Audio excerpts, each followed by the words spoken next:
We're looking to try and retain that undefeated record, Kobe. I mean, it's definitely hype already, right? Echo Fox is the undefeated team. Looking to have one join them here, and we'll see if Midos versus his old team is going to be able to do that.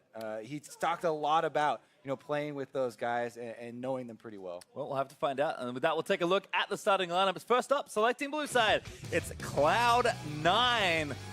Not quite undefeated, but looking to have a good record. In the top lane, the rookie Licorice. In the jungle, Spence Garen. And mid laner, Jensen. Bot Sneaky, his support Smoothie, and their coach Reapid. And on the red side, it is 100 Thieves. Someday in the top lane, Meteos in the jungle, Ryu mid lane, Cody Sun bottom, and Afromu support. Crawley is on stage coaching them, and he has done such a good job kind of coordinating these guys outside of the game, sending them in with a good early game plan, as well as kind of coaching them through the kind of metagame and the overall gameplay here, that they have really been able to have a fairly smooth start to the season. Certainly impressive given the age of the team total, but yesterday Licorice had the tough task of facing Huni, and unfortunately for the rookie top laner, it doesn't get easier at all as he now has to play Someday. Yeah, I mean, Licorice, he performed very well in the early game yesterday. There was a couple of moments later on in the game where team fighting where probably could have gone more aggressive or this or that could have happened, but definitely a strong performance. And overall, Someday has been a monster. He's still a monster, and nothing has changed there. So another very tough test for Licorice coming right up back-to-back. And while Licorice has been slotting well into Cloud9, their bot lane have also been performing excellently, and they are the next test for Cody-san and Afromu. Yeah, and Cody actually, after their game yesterday, in the interview, pointed out Cloud9's bottom lane, they were one of the duos that was very high on the double teleport, the double summoner spellbook on the bottom lane, but he was not a big fan. Didn't like it at all, and he was very confident coming into this matchup. Well, we'll see what happens here. In Champ Select is Cloud9 fan away Azir and Braum. Tom Kench on the other side there for 100 Thieves. So 2 supports and a mid laner, but pretty standard stuff here. Yeah, Braum and the Denial King himself, Tom Kench, off the board. Honestly, with Azir banned here, Ryze and Malzahar, very high priority. They might want to whittle down on that pool as the AD carries do start coming through. Yeah, Sneaky has actually drawn quite a lot of AD carry bans in recent games. Of course, we are still early into the season. Kog'Maw, I suppose, will join that mix. As C9 with a final ban of Phase 1. Yeah, Kog'Maw just is broken right now. He deals a ridiculous amount of damage, hyper-scaling AD carry that also just scales off one item. So it's not like you have to wait super late into the game to be able to make big plays and play around your Kog'Maw. The damage coming out with just Rageblade is so strong that a lot of competitive teams are banning him out at the moment. And there's the Zoe, not going to be in this game. No, actually banning Braum and Zoe away on the blue side, so not interested in first picking it perhaps. This 100 Thieves fan away Jace. Lots of respect through into Licorice, who did take that up against Huni yesterday. So Kalista is up once again. Since Braum is banned out, Ornn goes up a bit in priority as he's up again and the ultimate can't be negated. As well, we already mentioned the Malzahar and Ryze trade. That is a very high possibility. Different decisions here for Cloud9. And looks like they'll buck all those trends and go Sejuani. Yeah, a lot of people have been wondering why there wasn't higher priority earlier on for a lot of these teams, for the tank junglers, for the Sejuani, for the tank Jarvan. But Cloud9 going to grab it very quickly here and kind of wait to see the double pickup from the 100 Thieves before they try and respond. It makes me think, especially since Reaper has been so heavily intent in crafting counter picks, that Cloud9 have been one of the teams kind of on the forefront of, like the Zillion into Malzahar and crafting some more interesting jungle picks to be ready for things that they're really ones to try and more combat what their opponents are trying to do and attack their goals than just go down a straight list of tier 1 pick, grab that one, tier 2 pick, grab the next highest priority. Well, Ezreal and Na kind of fit into the other camp there.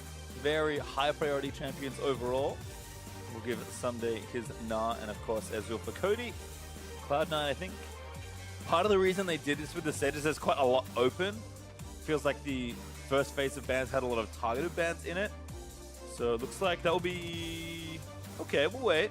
It looked like an on briefly, but it's actually going to be Camille for Licorice, I believe, can be played jungle. It's pretty rare though, and Licorice does love this champion, I think also into this matchup. Yeah, I mean, they may have been looking for an Ornn earlier on with the Braum ban, but with a Gnar pick up here early, they're definitely trying to get some kill pressure onto the Gnar. You know, Camille, especially with a Sejuani, they can stack up the passive stacks for a stun very quickly. Camille basically just engages with her wall jump and stuns, and then Sejuani able to follow up very quickly. So that's a lot of threat and even dive potential, honestly, on a Gnar, especially mini form, since a Camille always gets to choose the engagement time. So a lot of threat there from Cloud9 and a nice little adaptation for the top side. Meanwhile, Taric for some team fighting presence. Smoothie has been one of the premier Tarics in the North American LCS for quite a long time, actually. Yep, what a better way to enhance that dive potential than with a Taric ulti. As looks like diving come the other side as well. Meteos on the Zac. Of course, a long pocket pick of his. The original North American Zac, KDA King Meteos.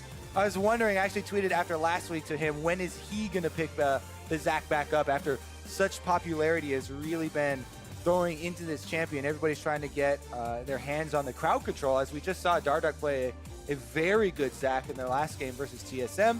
Meteos also going to follow this one up here. And you kind of have a similar train of thought with, you know, where are the tank junglers? I think pretty quickly players are realizing just how good Zac is, so his stock seems to be rising here in the NALCS. Yeah, let's talk a little bit about the weaknesses, because he's not without his weaknesses, and the reason people were fairly trepid to pick him before, the early game on Zac is punishable.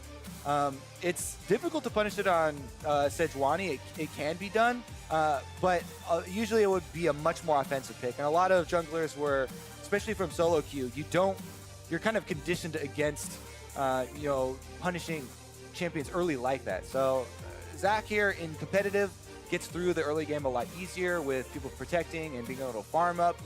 Once Zac gets his farm, though, the engagements, you talk about the long range, talk about the multiple forms of CC and the length of that CC. It's really been able to highlight the strengths of Zac while kind of covering up the possible invades that people would want to do on him early. Well, bans are done for this draft here, as two ADs continuing to get taken away from Sneaky. Trist and Sivir, with Ezreal already picked, will go off the board, and Alistar with the support ban and a Rise ban actually there from Cloud9. So I think trying to shift the mid lane towards maybe a particular set of picks, but there's Shen going to save counter pick there for 100 Thieves. Yeah, and you would think the particular set of picks would be, oh, they're going to pick Malzahar, we'll do the Jensen Zillion again, so it wouldn't really be a big surprise without, that's kind of the trio that's just floating around right now. Because 100 Thieves opt for another tank here, tanking the bottom side as well as tanking the jungle, and Gnar, maybe semi-tank, I guess, for someday in the top side. They definitely have a very beefy front line and looking for huge DPS from their mid laner, from Ryu, who has been performing quite well. You know, looks like Kalista did make it all the way through, so not kind of a strict late game carry, but still very strong, especially in the earlier stages, and can snowball those team fights, of course, with Ren. Kind of the question is now, what does Jensen want to play blind here up against Ryu? You're kind of caught in a weird trap, because if you don't pick Malzahar, you're probably going to give it to Ryu. But if you pick Malzahar, maybe Ryu has his own counter pick prepared. And Jensen going to take up the Taliyah blind here. This has been a champion that's fallen a slight bit by the wayside, because we keep talking about Azir, Malzahar, Rise as the three premier that's been circulating, but Taliyah still with heavy mid-game influence, able to roam around effectively. And if you look at the overall strategy from Cloud9, they've crafted Camille, who spikes so hard on Trinity Force. You get 1 to 2 items on her with Sterix and stuff, and you're ready to go for these engagements. They already have the guaranteed Taric and Sejuani kind of big teamfight presence. You combo that with a Kalista, who also spikes very heavily off of 1 to 2 items with a roaming mid laner. Cloud9 making a very clear, strong mid-game effort here to try and take over this game before it really does get out of hand. And then, as you see there, no big surprise. Malzahar does find his way into yet another game, and it definitely does have a threatening ultimate, and you can look for the combos with Zac. CC layering is something that you always have to mention with this champion, as he definitely can dish out the damage over time. Yeah, a lot of good stuff there on the other side. We'll note Taliyah's did drop off a lot due to just having her mana being so much worse with a bunch of nerfs. But thankfully, with all the rune changes, mana flow ban is real good value on a champion like Taliyah. So curious to see how Jensen plays it. In my mind, it's not something he plays that often. I think Cloud9 funnily actually got a lot of leads with it last year and then weren't very good at closing their games out. So we'll see if they've changed their tune here. And I will say, both these teams are doing a great job. 100 Thieves getting together, playing the simple stuff, and finding success. But Cloud9, I'm impressed with how early they've just been adapting and playing different comps and getting out of their comfort zone. And I'm impressed that they are putting this much into Licorice, right? Exactly. Licorice is their new rookie star on the top side, and he's picking Camille into the Gnar. Definitely a good matchup. They're going to look for some jumps there onto Someday and see if they can actually get this Camille up to the Trinity Force, maybe even Sterix right after to really hit it home and start to snowball. Well, looks like it's 4th unique champ in a row for Licorice. Also on a favorite of his from Solo Q in Camille. Can he smash another Korean top laner in a 1v1? Whoa there. I mean, yesterday was definitely impressive from Licorice. He played the Jace, another very offensive champion. He had a very high forward percentage, which is, time spent past your the midpoint line of the map. That is to be expected with Jace, but he was playing it very well, very aggressively. He was able to dodge skill shots as far as the ganks that were coming in towards him.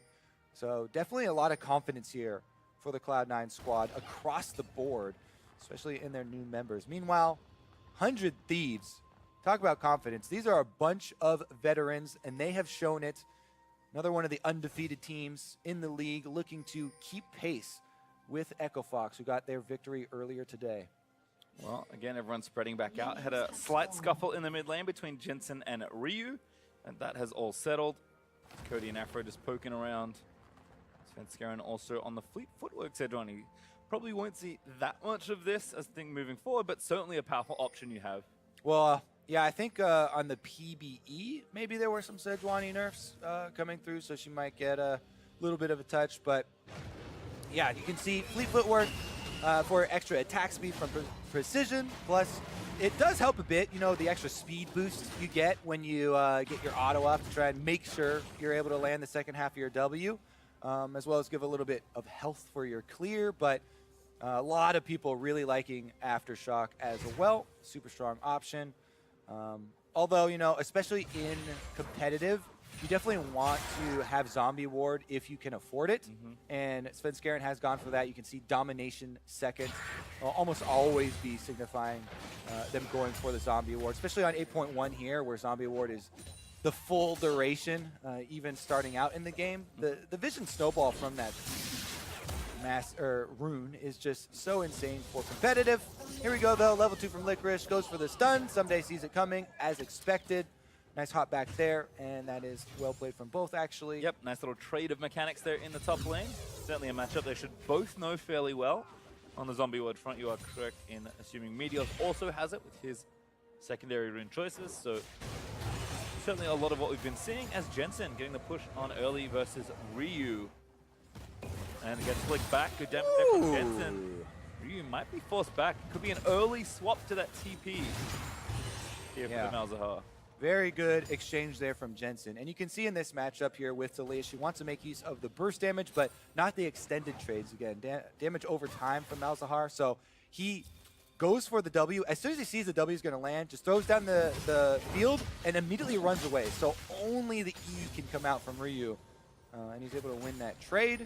Meanwhile, with the trade one there on the mid lane, Svenskeren goes for an invade here. This has been an interesting duo for Cloud9 as people expected Sven and him, Jensen that is, to go for a lot of coordinated plays. And they've actually had some good synergy early on. Yeah, I feel like it's kind of ramping up. Yesterday we saw quite a lot of that between the two Danes. So I imagine that will continue, and with a champion like Talia, pretty easy for Jensen to shove the lane and then get back up to help his jungler. Meanwhile, should shout out the defense here. Someday wards the Krugs for his jungler, protecting Meteos' valuable gold on his side of the map. Sometimes you'll assume the enemy jungler has gone to steal your Krugs already, which has been very commonplace. But since Cloud9's bottom lane is also pushing up, Someday rightfully thought that they would need a little bit of extra vision there. Meteos moves in, collects his Krug, so he doesn't lose out on that one extra camp. And Sven, after being chased off, is fine going back to take his own. Here in the bottom lane, though, you can see just some pushing here for the C9 duo, but time has been nice and even. Certainly expect a champion like Kalista to have edges early on in matchups, but Cody and Afro just fine for now.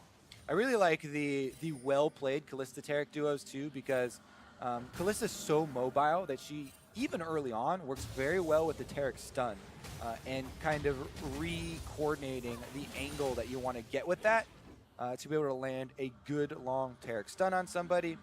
Other great options are Tristana, with the rocket jump obviously can really threaten those all-ins. Huge amount of vision at least from all the pressure C9 2 have gotten. Smoothie gets 2 wards down, and the Sentinels are patrolling that area as well. But the Afro's also gone back.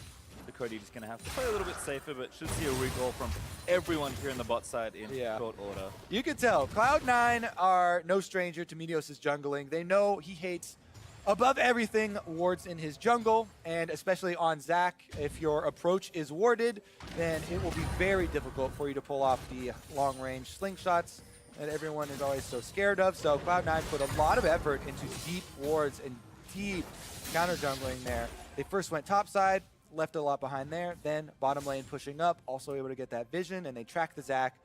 Now, after he finishes Wolves, he will again be sighted, and Cloud9 can still play around it. Meanwhile, they're leaving Licorice on the top side, doing very well with the Camille. Gets to the early Sheen, which is the most important item line for this champion. If you don't know how she works, with the Q activation, you can get the extra true damage on your second precision protocol, and the extra Sheen proc will also benefit from that. So she gets huge burst damages, and that's why we always say the Trinity Force is king on the champion, and it really kind of transforms the champion altogether. Got to wait a little while between Qs, but it's about as long as it takes Spellblade to come back up. So certainly some good synergy there. For a triple TP back from the fountain there as the dual lane with those double unsealed spellbooks get back down, and Licorice also burning his to get back to that lane quickly. Yeah, it's been really interesting, the kind of arms race in bottom lane where people going spell books. Oh, top side, we have Talia. Here comes the dive on a someday, level 6, gonna get himself trapped in the real wrong place. First blood over to spend the Malzahar. Also last on the Licorice, goes unstoppable for a little while longer and flashes out to safety. I really am going to enjoy this replay because there was a lot of good mechanics here. Meteos, though, going for a re-engage. Before we get yet, ult in onto Ryu, gets knocked back, but Talia and Licorice grabs the next kill. Meteos maybe now in trouble, does have cell division, but very, very clean moves from Cloud9 here. We already set up the Svenskeren Jensen double roam with the Talia as well as the Sejuani. Trying to camp for the top side. This Camille matchup into Gnar can snowball out of control. They do it right off of his Sheen buy, so he has the extra damage. Then, within that tower dive, Licorice plays it very well. You can see he's going to use his ultimate to drop the tower aggro after it takes one more shot from the Malzahar ultimate to kill him. So, they go for the original kill. Licorice takes the tower aggro because he can dodge tower shots with his ultimate. He then does not critically attack Ryu after using his ultimate on him because it does take you vulnerable and does take the tower aggro off you. Then with the re-engage from Meteos, they immediately turn here. Svenskeren ults very quickly in, and it's a very good turn for Cloud9, getting an extra kill in addition to that summoner from Ryu. So very quick, kind of self-snowball there off of the top side, and it plays right into Cloud9's game plan of having this Camille super threatening into Gnar. Even parlayed into a red buff steal as well, so the Danish duo playing exceptionally well together in the early game as C9 pick up 2 kills and 1,000 gold ahead for themselves. Again, this is what, having seen Champion Select, you kind of are looking for them to do, but it's just kind of rare even that you do see things go that well according to the strategy you've laid out and the game plan that you have laid out. They abuse the early game here. They do get the Camille snowballing.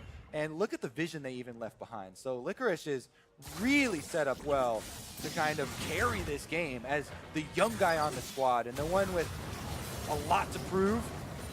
Meteos, though, just taking it as Licorice roams down. Again, now he's going to repay the favor, perhaps, looking down for either the jungler or the mid laner. Camille ulti back up and running for Licorice, so has a lot of options to play make, but going to meet the wave here someday. Hops away. Little fake, perhaps, from Licorice, or may have misclicked, but wave's coming in, so needs to clear it regardless. Yep, Licorice not too threatened. It's a Ninja Tabi Rush. Doran Shield Gnar is about as defensive as you can possibly get because he has to worry about these all-ins. That could definitely come at any moment. Meanwhile, the bottom lane, this is a Kalista lane, as you mentioned, Pastry. Now they're post-6, so the threat mounting there as well. That being said, Shen ultimate now available for Aframu, so they would hope to try and turn around one of those all-ins maybe on the top side, but Cloud9 should be expected. Ooh, Someday just missed that ulti, and here's the 2v2. Meteor's already been spotted. He's gonna have to get out of there already. They're gonna go back in onto Someday. Dodges out of the stun, but there, unstoppable in, spin, scary moving through. Here comes Afro, like you mentioned. Someday getting low, but that's not enough to taunt. Let's pick it up the Licorice, but Jensen up! Trying to take it down. Meteos does abduct Licorice and take him down, but Smoothie up here as well. A flash stun finds Meteos, but it's just the passive that might get popped and doesn't even go down. And the Aframushen ultimate that we mentioned, sometimes they don't keep track of that coming from a support position, but post level 6, he is the determining factor here in the difference of this top lane play. Cloud9 does go along with the exact same game plan, but Aframu barely turns this around as they're able to nullify this gank on top side. Okay, so here they come through. They think they've got all this vision. Someday's ult is gone. He's gone mini Gnar. This is like perfect setup, right? But Meteos expects it. He is here. Aframu from the bottom side is looking. You can see on the mini map, Aframu even runs into his own jungle so they can't interrupt him. He gets off his Stand United, buys time for Someday. Then they have the double combo. Taunt into Meteos ultimate to take Licorice back. They get the early kill. And even with all that, barely get away with it, since Smoothie as well from the bottom side is running the spellbook, that teleport you talked about. So he's trying to get up to top side. It's just not as quick and not as impactful as the shield from the Shen ultimate and the quicker arrival. Global a little worse, unfortunately, there. So nice play from 100 Thieves that turn that back around and give themselves a kill. Still down about 1,000 gold as Svenskeren and Jensen continue to run amok in the 100 Thieves jungle, pressuring again towards that top side. Most of the Raptor camp getting lost there, but Meteos does claim a little back. Fortunately for Ryu, it's just really tough for him to outroam a champion like Talia. Yep, gonna have to just try and shove the wave. You E on a minion, Q for the extra damage so they get low, and then spam your Voidlings. I hope they just take care of it. Ooh, great little play there from Licorice, but another wonderful hop from Someday. Prevents himself from getting stunned. Meanwhile, Meteos has had a tough job clearing out all that vision we talked about in his jungle, right? So Zach is going over vision right now, and this could be very dangerous. Right now, though, they do have an extra summoner in the 2v2 up top, and with all this attention top, the bottom lane has quietly taken the first bonus turret gold with the activation down there. Sven is also on a ward now. So both teams have knowledge. Yep, who's going to win this 2v2? Svenskeren, yep, going to get jumped on by Meteor. Talia's already here, though. Jensen just roams up, didn't need the ulti. TP comes back in. Licorice, we're going to try and lock down a target, but Someday's about to go mega. He does get stunned, but he Narspent into the wall. Damage is good. Ryu gets knocked back in by Jensen, who's trying to run interference. Meteor getting low, going to get isolated by Camille. Licorice barely able to get the flash. Ryu gets the Zhonya's down. Stays as good as Jensen will collect the kill on the other side. Now it's just 2v2 as he tries to TP out. Meteor kept alive for a little while longer. That was the blob he actually wanted to protect, but Jensen grabs the double and still has ulti if he wants to chase. He does, looking for Meteos again. Meteos, the old member of Cloud9 as Jensen doesn't quite grab it. Now Afro finds the taunt, but not in turret range. Smoothie roaming up as well. Jensen shoves Afro back. Oh, this is the League of Spellbook pastry when we've got bottom laners turning the tides. All last year, everyone was complaining, oh, there's 5 people bottom lane. Oh, everybody's just ganging up on bottom lane. Now the bottom laners are getting revenge with their support gens and their Spellbook teleports that they've taken.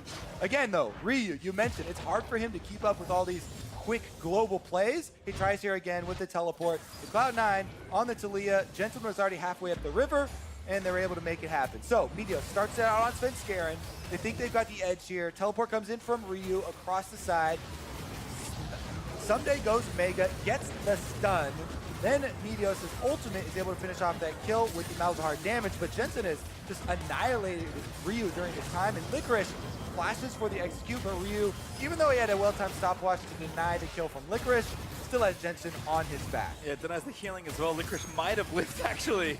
He grabbed that takedown. Instead, Jensen tries for the last play, does not grab it, but still looking strong as even damage done to the mid turret by the duo. Cody shifts out of that dazzle. Very nice play from the Ezreal, but again, we kind of ignore bottom lane with all that topside pressure, but Sneaky and Smoothie have done so much work just by shoving up the lane and being in the faces of 100 Thieves. We're getting yet another very proactive game here with all the teleports taken from Cloud9, trying to push the tempo with They're roaming Talia from mid, and it has earned them this early game gold lead and the tower advantage, right? The tower that the bottom lane took, pretty much all by themselves, by the way, has opened up a lot of the control around this dragon, and they're not letting up on the tempo. It's key. They switch up topside extremely low. They're trying to pressure this one down.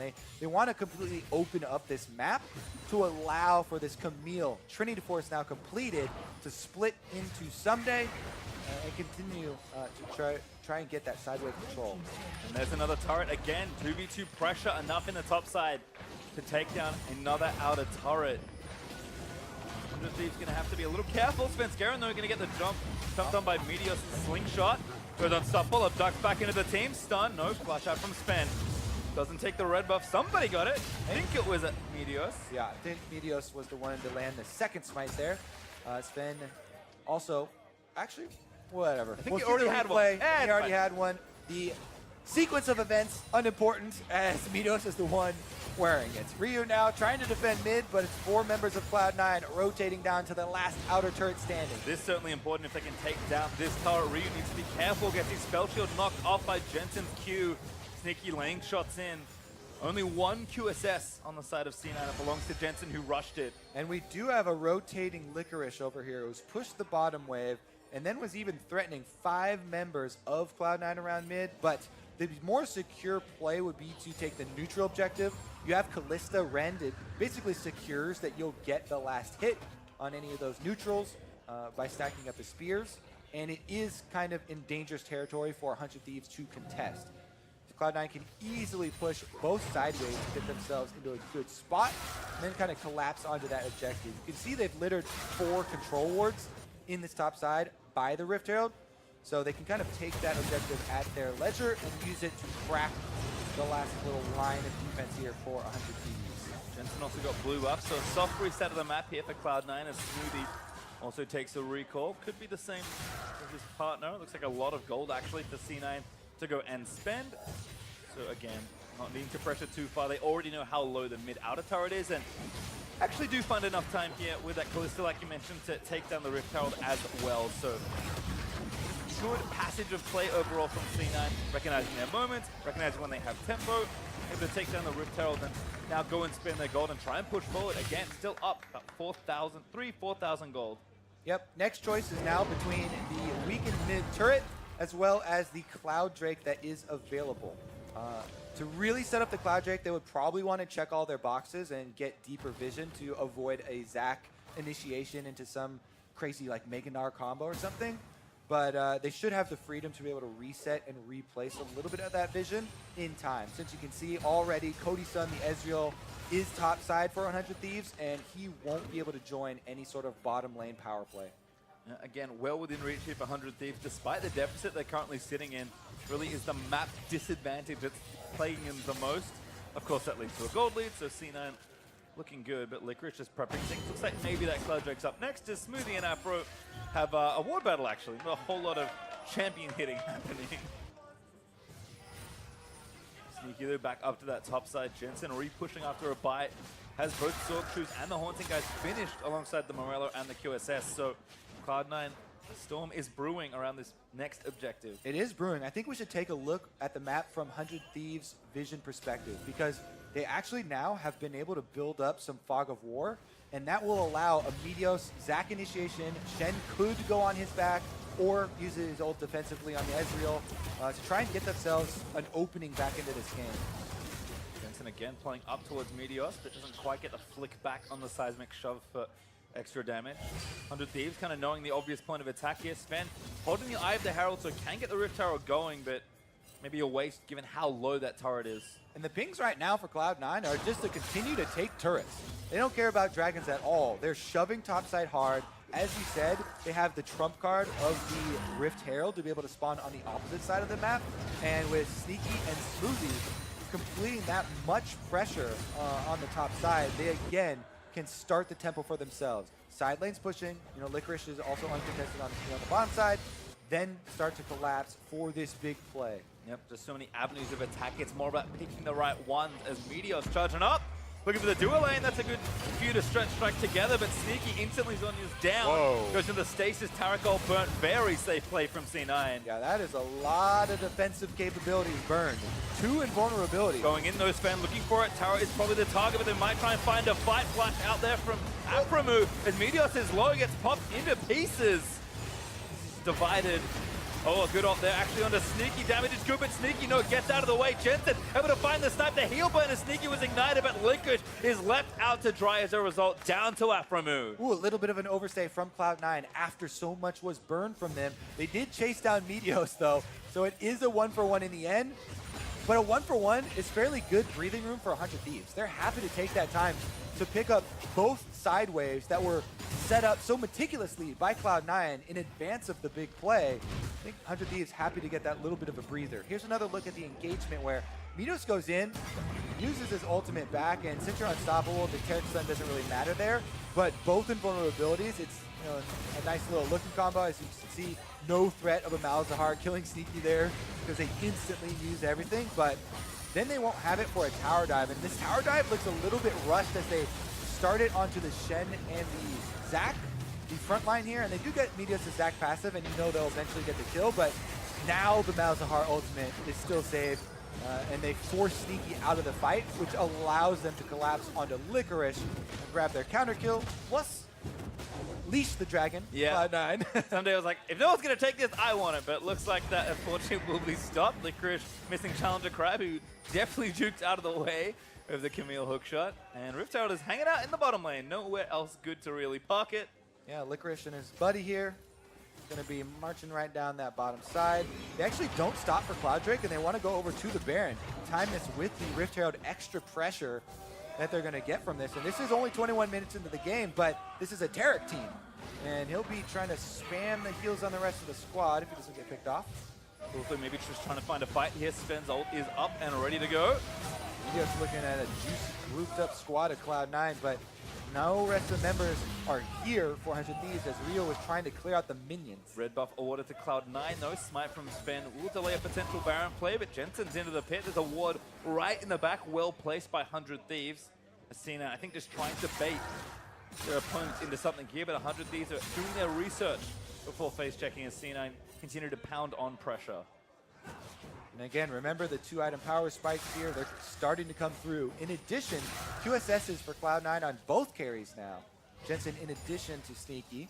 And looks like Licorice is fairly close to trying to get his Tiamat completed. Or I mean, the upgraded Tiamat for himself, so he can then lifesteal off the waves and get that extra AoE lifesteal, in addition to his very high 1v1 prowess with the Trinity Force DPS. Yep, I think definitely focused on the 1v1 here, although Frozen Mallet plus Fade from Someday could cause problems. Not enough though, dive in the mid lane. In onto Meteos, he's gonna get flicked back. Zac no passive, Sneaky with a kill. Nice turnaround there from Cloud9. All right, let's see if they can actually use the power play, because we have a recall right now from Licorice, and though he does have teleport, that will let up on the sideways, and Someday also has teleport, so they could answer.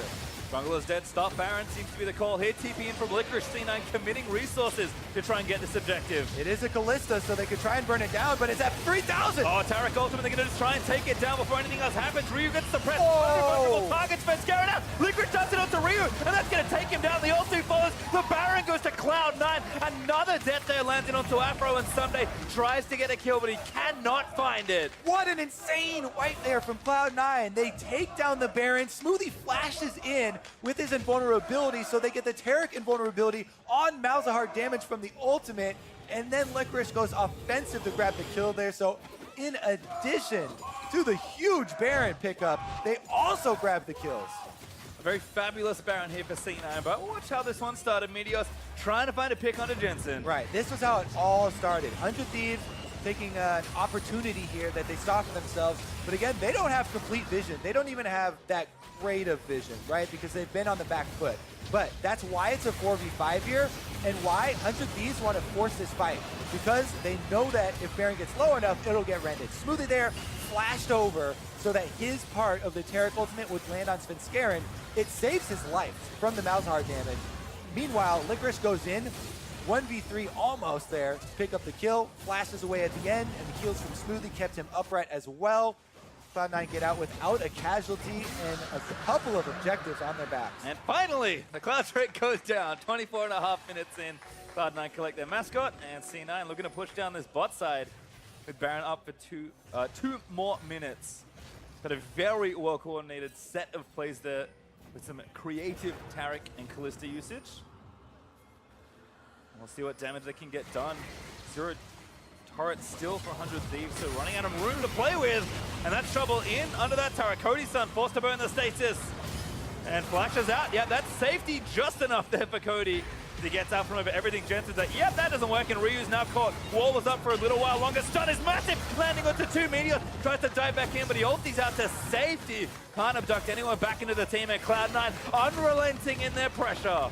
Great to see a team actually drafting for mid-game and playing it really well. Cloud9 playing off their power spikes. Baron buff inside of the base. An inhibitor at 25 minutes right now. We are ahead of schedule, Pastry. Certainly so, C9. Just increasing the tempo with each and every play. Still a minute left with Baron buff here, so another play can be made, but go back, spend their gold, and look to charge down maybe another turret. Ravenous Hydra completed for Licorice. Trinity Force completed. He has the little bit of defenses from his Ninja Chabi and a No Magic Mantle. Cloud9 just across the board feeling extremely confident about the execution now.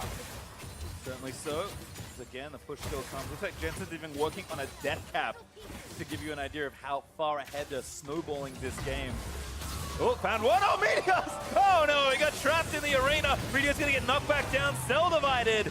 And Ryu gonna try and find something with the poor little blobs going down, sneaky on a killing spree as he takes down Meteors. Yep, can't get away from Camille. Ultimate locks you inside, and they're able to get the pick on such a key member. Taking down the Zac passive is a big cooldown and takes away almost all of the threat of the counter engage from 100 Thieves. Now, if it was to happen, it would have to be a huge play from Someday, getting a large stun. And even then, there's so many answers from Cloud9 that they are unafraid. They're just shoving up straight through top lane, mid lane already prepped as well, and they have full control of the map. Yep, they just take a turret, the Baron wears off, and they'll happily take those objectives. Because again, Super Minions still moving in. They've still got Jensen's ulti as well, if they want to use Weaver's Wall as a sieging tool. Haven't seen that one in a little while. It looks like mid lane tier 2 is the first order of business, and Someday, you're into the turret, about to go mini. Very tired little Nah. Licorice, though, no ulti to lock him back up. Meteos finds one hand on his spin, but nothing to whack him against, and that turret's gonna fall down. And with that pickoff, Cloud9 have taken away the other thing they had to worry about, the flash from Gnar. They're just attacking the tanks, picking them off, and removing the threat. When you're this far ahead, just hit the closest target at this stage. 10,000 gold ahead for C9 as they get themselves yet another turret. 7 turrets to 0. 100 Thieves have a lot of ground to make back up as their blue buff also going to get stolen. Jensen credited that one. Yeah, huge gold lead here for Cloud9. They control most of the territory of the entire map. You can see 100 Thieves trying to clear out some of the defensive wards here. Meteos diligently clearing wards, getting some vision back, but there are just too many. There's too much ground to cover for them to actually secure this, and they are walking in Cloud9's sights. And I think really at this point, Cloud9 going to have to start tripping up towards the finish line. Things to really go wrong. Baron not up for a number of minutes, so no real play to make there. It is only one inhib, so certainly an obvious defendable spot, but with the way C9 have been coordinating and pushing through this mid-game, 100 Thieves going to have to come up with something quite miraculous. Yeah, and there's just almost too many answers. Because of the pace of the game here for Cloud9 and the gold lead, they have been able to create their answers for 100 Thieves questions before 100 Thieves can even ask the questions. There are 3 QSSs now. Licorice is already done with his. He's level 16 on Kalista. Can jump right in and assassinate any target that he finds. And they have all the waves pushing, as well as the rest of the vision moving in once again. And almost no contest. Yep, even stealing the plants out of 100 Thieves jungle. Baron up in a minute 15. C9 trying to apply as much pressure as they can to this top lane, as Someday is still tied up with those super minions for a little while longer. Inhib is back soon-ish. 4 QSSs, even Smoothie has hiding one as well. Hiding in a sword, because that's how that works. Yeah. Mercurial Scimitar, of course, there. Smoothie has one just in case. Has to hit the eject button and pop the Cosmic Radiance. Slowly but surely, these turrets are going to take more and more damage. There won't even be time, really, for this next Ocean Drake to spawn before Baron is back in on the table. And Licorice threatening in the side lane can 1v1 just about anyone at this stage of the game. So, like you said, too many answers and not enough questions for 100 Thieves. As C9 just going to back off the last few waves of pressure, get their vision, and start Baron number 2. Yeah, at this point, they just don't have any damage for 100 Thieves side. Even if they got a really good pick, Cloud9 would have to split themselves up and allow themselves to be burned down fairly slowly, because there's not much DPS left for 100 Thieves to utilize. Well, again, they have to live up to their name and try a steal on this next big objective, but Cloud9 have done all of their homework in the enemy jungle and actually baiting in for a fight. I mean, 100 of these have to check. They've got no vision here. Maybe an Ezreal ult's a good way to start it off, but C9 looking for a fight. Let's get some Fog of War here from 100 Thieves side, because these are the tense moments in the game, right? People have lived through these late games where they're so far behind, Baron is up. It's incredibly threatening here for anyone to even get close. There we go, some blue trinkets used. Sneaky looking for someone, but doesn't find it. Again, still very dark in the river here around the Baron buff. Going to sweep out the wards. There's a key zombie ward on the other side, but Cody is going to get aggressed on Spencer. Yep, he's cut off. We can go for it here. Cody forced to flash and shift away. Knock back in there for Afro, who's going to get stunned by the permafrost. Afro locked down by Licorice, and that's going to be a kill. 5v4 once again. All right, they can just retreat back to all of the vision control here. Pull the same thing again, or just burn down the Baron. It looks like they want to get Meteos off the game. He's first. Caught. Meteos again locked in by Licorice. Can't get out. Does die to Jensen. Not even Let's Bounce will save you there. Well, now, see, they have all the answers before the question's even asked. You're like, oh, can they Baron steal? Nope, he's already dead. And now they start Baron. Well, their in-hit came back up, so that's about the only shred of good news here at the moment. But Baron number 2 will go over to Cloud9 as they look to put the final stance on this game. Yeah, and what a stance it is. Cloud9 kind of emphatic here in this perceived victory over 100 Thieves. So we look at the opening week of the LCS. A lot of people with a lot of questions, and 100 Thieves with a very good start for themselves. Cloud9 did have an early stumble, but really strong here, showing up once again. Let's take another look at how it happened. Sneaky just started out auto-attacking Cody's son after he E'd forward without vision on Ezreal. And then from there, it really does kind of snowball as far as the positioning. As soon as 100 Thieves are in the reverse, their defensive start to come out to try and protect Cody's son, get him to retreat. Since Garen goes forward, they get the lockup. And then Meteos is trying to look for a steal. Licorice takes advantage. Yep, dies to the damage. Still in Camille's ultimate. As again, Baron up 2.5 minutes, more than enough sieging time. Because even Jensen's getting things going in the top side. Bot inhibitor is open and ready for the taking if C9 want to wander down there. But looks like they'll try and take down some of those few remaining turrets off of the rift for 100 Thieves. We'll see how the defense looks, but it's going to be tough. Yeah, I mean, there's even an exposed inhibitor on bottom side. So Cloud9 splitting all the way out to a 1-3-1 with the Baron. Talia can collapse easily. Licorice on Camille has her teleport. They can Baron speed up the minions and get everything in place before they pull the trigger.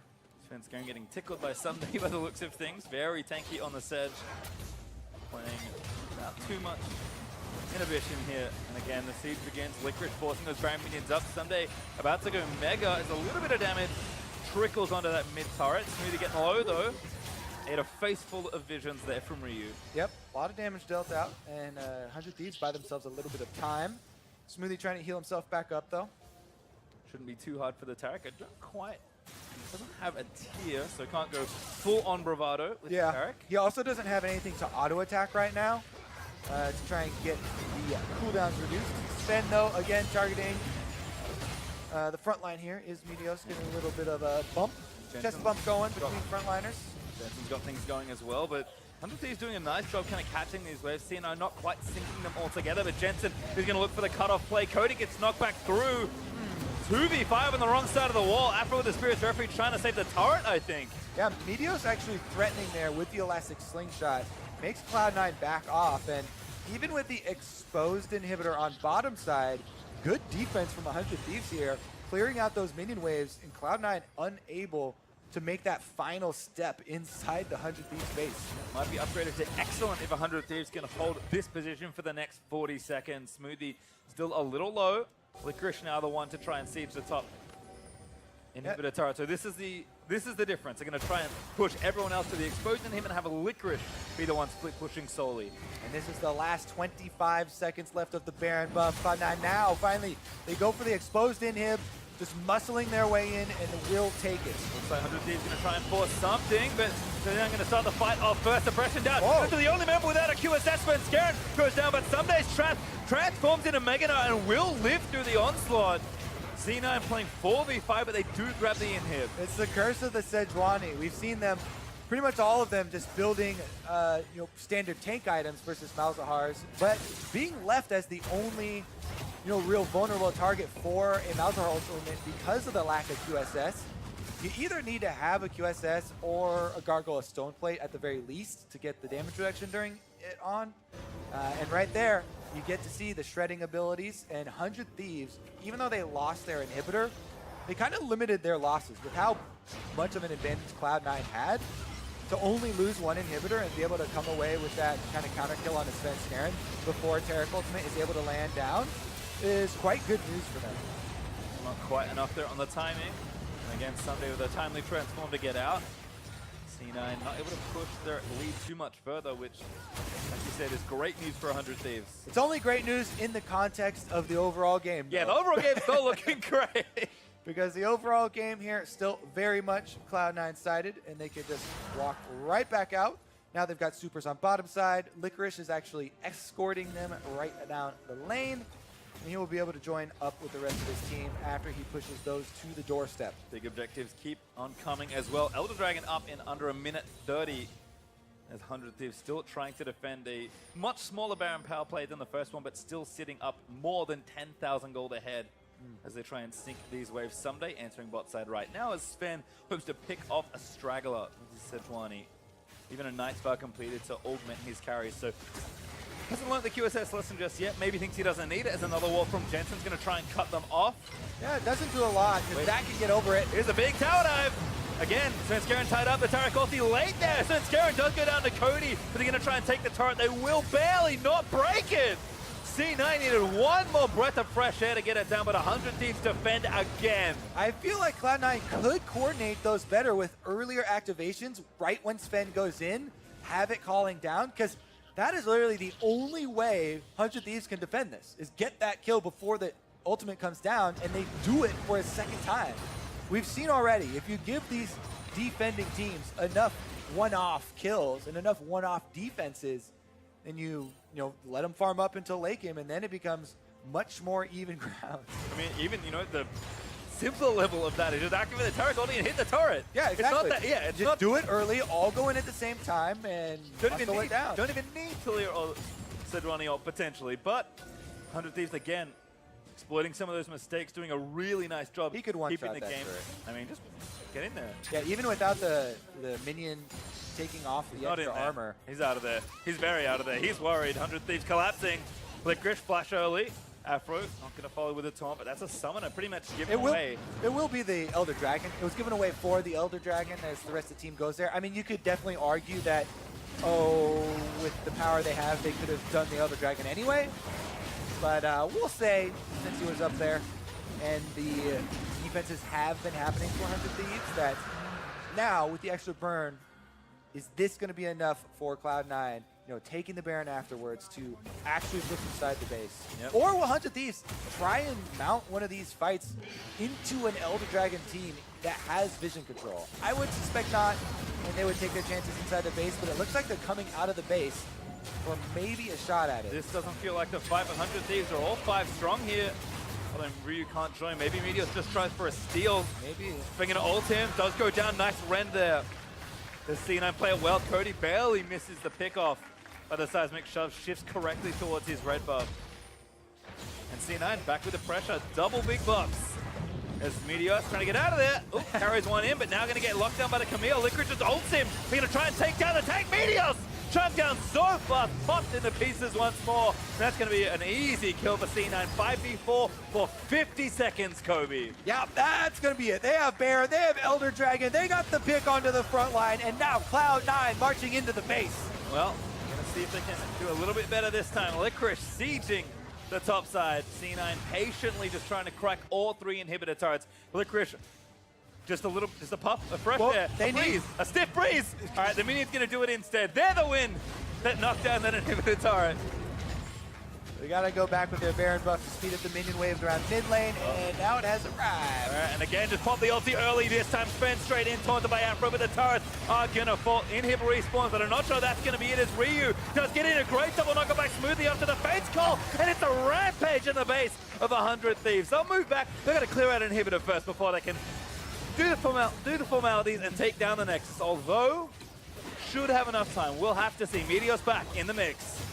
C9 playing a little more patiently. He's going to take down 2 inhibs, waiting for the supers. 40 seconds on Ryu. Yeah, they have plenty of time on the Baron buff and Elder Dragon as well. Sunday's trying to make a play. Licorice dives into the Cody. Sun going to get the 1v1. Licorice popping off as he takes down the Ezreal. 1 Nexus turret down. Someday scoops Jensen into the fountain, lays it for a very stylish kill, but that's not going to be enough to hold this storm. C9 going to ruin the potential undefeated record and tie it up 3-1 as they close out week 2.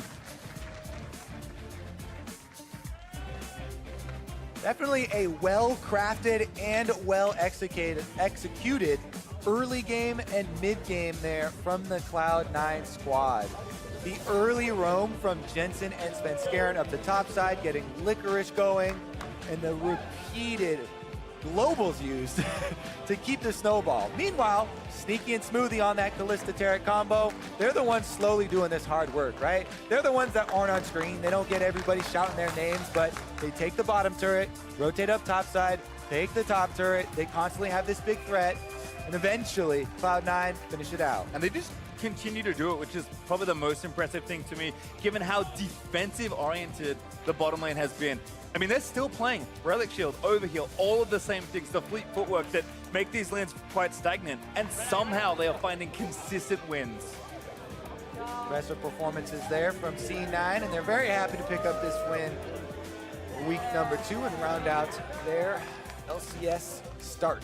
And again, so many questions aimed, I think, rightfully at the rookie of Cloud9, but continues to answer questions. Granted, his help is very good looking, as Jensen and Svenskeren really took over the jungle there. But, you know, if Licorice is a player that can carry it when he's given the resources, why not give him them? I think it was, yeah, definitely very promising for Cloud9 fans because, again, there was so much talk in the offseason. They're like, oh, we lost Impact. You know, that is a big blow. He was such a huge part of the team last year.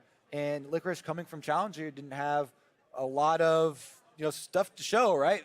He's only been in Challenger, so there's not a lot of translation that you can count on there, but really good performances from him on the biggest stage against some of the best top laners that have played the game in, you know, Huni and Someday. And yes, you know, getting a good matchup, getting help from your teammates, those are all important things. It's the team game. I mean, I think as well, just doing it on carries is impressive. Like, it might be one thing to come in and play tanks well and support your team that way, but Licorice is the guy picking the good matchups, getting the help, and then succeeding on the champions like Camille, like Gangplank. I mean, he loves Fiora. I assume that one is popping up at some point soon, given how many unique champions he's played as well. There is a lot to love here about this rookie. Been a very impressive start, and the org has clearly fostered a good environment for him to succeed. Yeah, and they clearly have confidence in him, too, to continue to draft, you know, offensive things like this and play to this style. It's fun to see a team trying to get a more early game-oriented game plan going and executing on it, trying to get these snowballing objectives off of the turrets, and that type of control that you see is actually not happening that much in the meta currently, like around the world. Well, certainly looking good, but for more on that victory, let's set it down to Overly May and the Cloud9 mid laner. Thanks, guys. I'm here with Jensen. Congratulations on your win against 100 Thieves, knocking them out. They're no longer undefeated. I wanted to ask you a little bit about the mid-meta and how you played today. Usually we've seen a lot of Azir, we've seen Malzahar, we've seen Ryze, but you brought out Talia for the first game. What do you think of the mid-meta so far, and how does it fit with your play style? I think right now there's like 4 strong champions, like Zoe, Ryze, Azir, Malzahar. So when they are up, usually you'll just see people rotate between them. But if a lot of them are banned, then like, for example, I can play the Talia blind pick. here, for example, because it does well into Malzahar with the other strong picks gone. So right now, I feel like the meta is a little stale. Like it's kind of just the same picks, but if people choose to like ban the stronger ones out, then I think the meta opens up a bit more for mid lane. And I also wanted to ask you a little bit about your rookie top laner, Licorice. We talked to him a little bit last week. He's been playing phenomenally. He's already been played against Someday. He's played against Huni, all of these big name top laners, and he's had a pretty diverse champion pull up in top so far too. What do you think of his performance, and where do you think he'll be in a few weeks with a little bit of time and growth? I think his performance so far has been pretty good. I remember first time I was playing LCS, I was very nervous, and it didn't seem like he was playing under like any sort of pressure. And I think he's been playing pretty good so far. So I'm excited to see how he's going to perform in the future. Where do you think he'll be? Do you think he'll top Huni or? I mean, yeah, of course. Perfect. Well, thank you so much for this interview and congratulations on the win. And for more on this game, let's hear from our analysts at the desk. Thank you very much, Avali. Congratulations to the Cloud9 League of Legends squad as they pick up another win here on the weekend, move to 3-1. But we need to throw that organization an additional congratulations, as during that game, their CSGO team was the first North American team to win a CSGO major in double overtime of a best-of-3.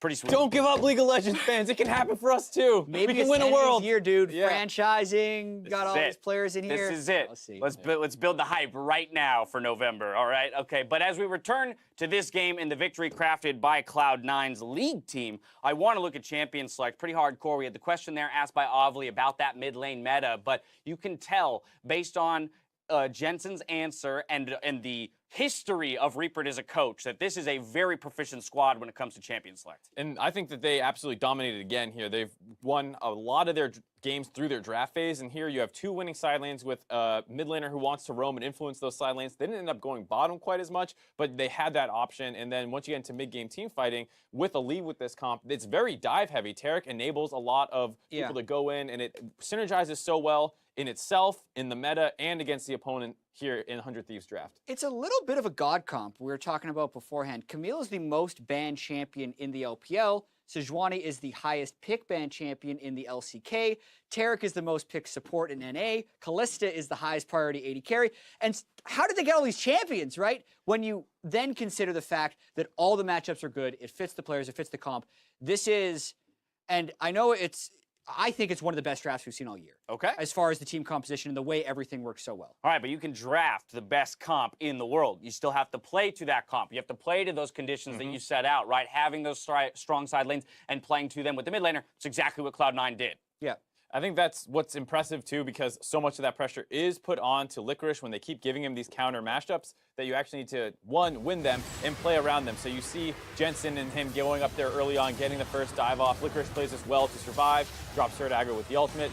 Here, continues absorbing pressure. And to be fair to 100 Thieves, they understood that this was going to happen, and they were usually close by for him, but it was just really hard to win these fights. Yeah, and then there's the extra element of the fact that there's a double spellbook bottom lane for C9, so they always have the threat of sending more people up there with teleport, which makes it more difficult for 100 Thieves to make a proactive play. So just so much action in the top lane, which is what we've come to expect actually in a lot of NALCS games. And look, I know we've talked about the C9 top laner in Licorice a lot, but as the focus continually goes up there over the course of their 4 games, I've got to give a nod to this rookie who's played 4 unique champions in 4 games on this stage, played against some very tough opponents, and is sitting on a 3-1 record. I think this is the weekend that really kind of validates Licorice in a lot of people's minds. Up against Huni, up against Someday, still playing the carry-focused style. He is getting counterpick, which is giving him that kind of leg up, but they're showing that that's still a good idea. It's not like, oh, we're giving him the counterpick so he can live. It's like, no, and then we're going to go up there, we're going to gank for him, and we're going to snowball off our top laner. And that's very impressive to see, and it's nice that Cloud9 as a team is backing him up so well. I want to take a moment, though, to now, again, return to kind of the holistic picture of the North American LCS. We only have one undefeated team remaining after the result of this game, and that team is Echo Fox. But both of these squads here sitting at 3-1, and again, it's a very solid scoreline that I'm sure both of these orgs are happy with. Yeah, I think they're both going to be pretty happy about this one, specifically just with the new players they've had to integrate, the fact that 100 Thieves only had 13 or 16 days before the season to have this work.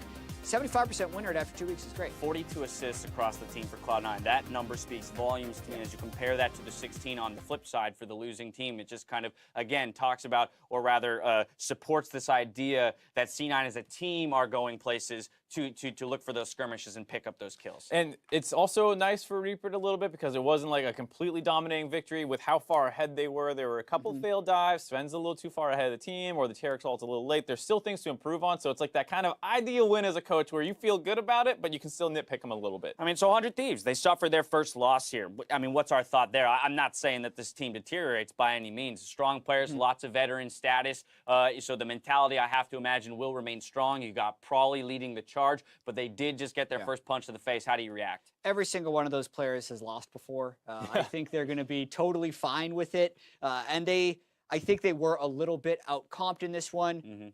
They're 100% fine. All right, there you have it. After the break, we got 2 more teams looking to end the weekend on a win. Optic versus FlyQuest. Don't go anywhere.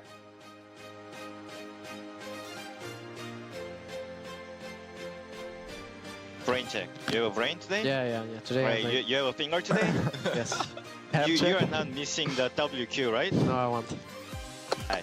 You have a brain today? Comes to dive on a someday level